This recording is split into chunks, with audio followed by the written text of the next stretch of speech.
Bismillahirrahmanirrahim. Assalamualaikum warahmatullahi wabarakatuh. Alhamdulillahi rabbil alamin. Wahdahu wassalatu wassalamu ala ashrafil anbiya'i wal mursalin wa ala alihi wa sahbihi ajma'in. Amma ba'du.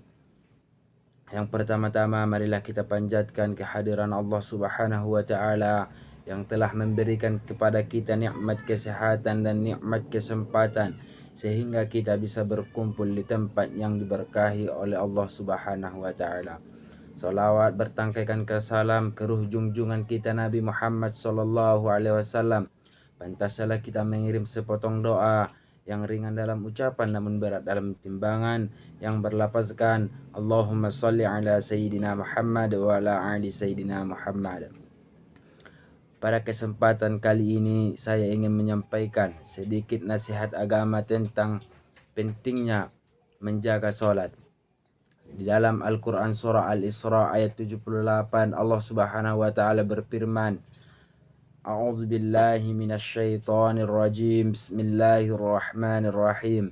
Aqimis salata liduluki syamsi ila ghasaqil laili wa qur'anal fajri innal qur'anal fajri kana mashhuda.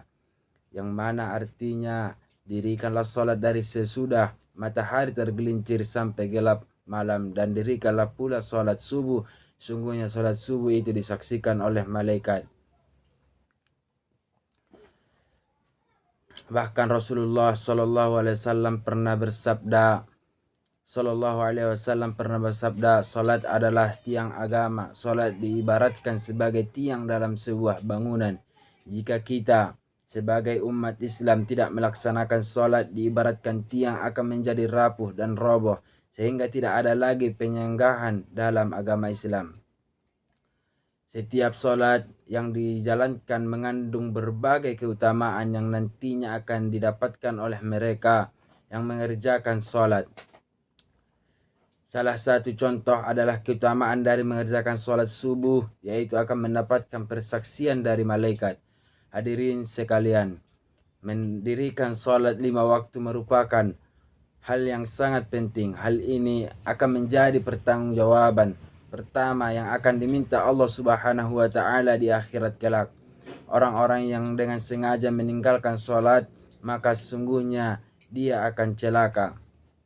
Menjalankan salat adalah kewajiban semua orang yang beragama Islam. Namun dalam menjalankan ibadah tersebut harus dengan penuh kesyukuran dan keikhlasan sehingga dapat terhindar dari orang-orang yang tergolong lalai dalam menjaga salatnya. Amin amin ya rabbal alamin. Demikian itu, selain mengerjakan salat, bersedekah juga menjadi kewajiban.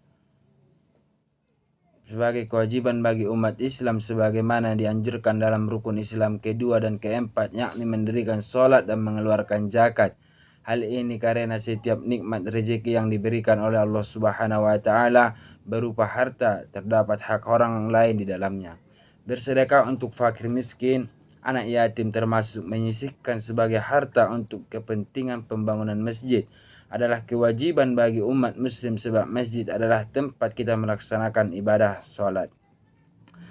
Seperti kita ketahui, di era globalisasi ini manusia tersibukkan dalam mengejar kehidupan dunia, bahkan terkadang menomorduakan kehidupan yang kekal, yakni di akhirat. Pada mencintai dunia adalah pangkal malapetaka. Namun demikian harus diakui ternyata begitu banyak orang yang seperti kita ketahui, ada rukun Islam yang pertama yaitu mengucapkan 2 kalimat syahadat, dan yang kedua mendirikan sholat, dan yang ketiga menunaikan puasa, dan yang keempat berzakat, dan yang kelima pergi haji bila mampu.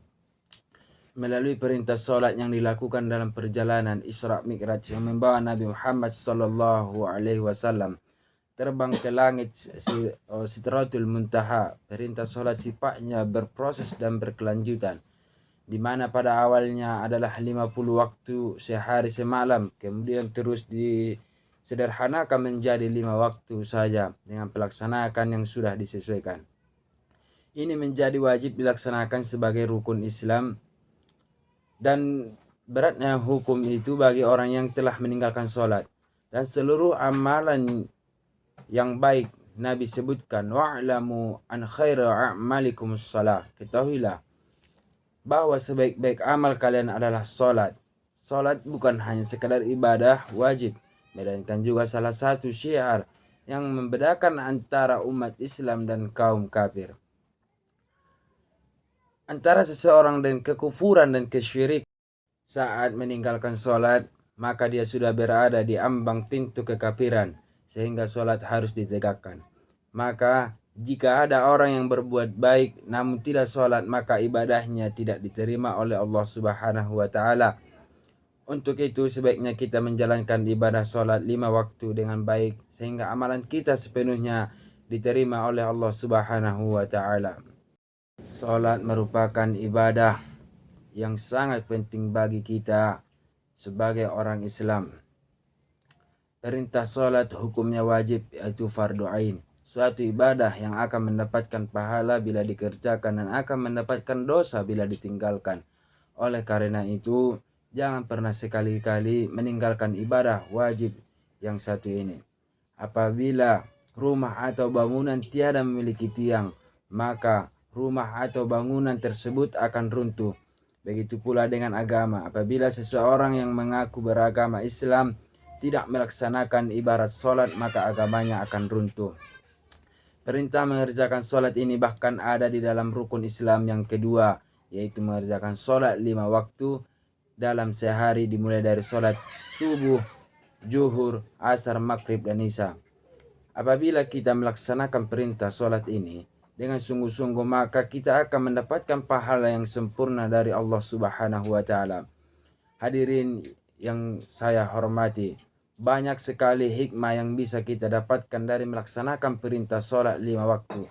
Adapun hikmah melaksanakan perintah sholat 5 waktu diantaranya, yaitu yang pertama, mendekatkan diri dengan Allah Subhanahu wa Ta'ala. Sholat merupakan saran bagi kita untuk mendekatkan diri kepada Allah, karena dengan sholat seolah-olah kita berkomunikasi dengan pencipta kita. Oleh karena itu, sholat bisa membuat kita semakin dekat kepada Allah Subhanahu wa Ta'ala. Dan adapun yang kedua, yaitu menjaga kesadaran dan pengendalian diri, yaitu ibadah sholat akan membuat hati manusia selalu terpaut dengan Allah Subhanahu wa Ta'ala, sehingga kita senantiasa dapat menjaga diri kita dari hawa nafsu yang menjerumuskan kita dari perbuatan dosa. Mencegah perbuatan keji dan mungkar dengan menyadari bahwa Allah Subhanahu wa Ta'ala adalah Tuhan yang maha kuasa dan manusia sebagai hamba yang lemah di hadapannya akan membuat kita selalu terjaga dan terhindar dari perbuatan keji dan mungkar.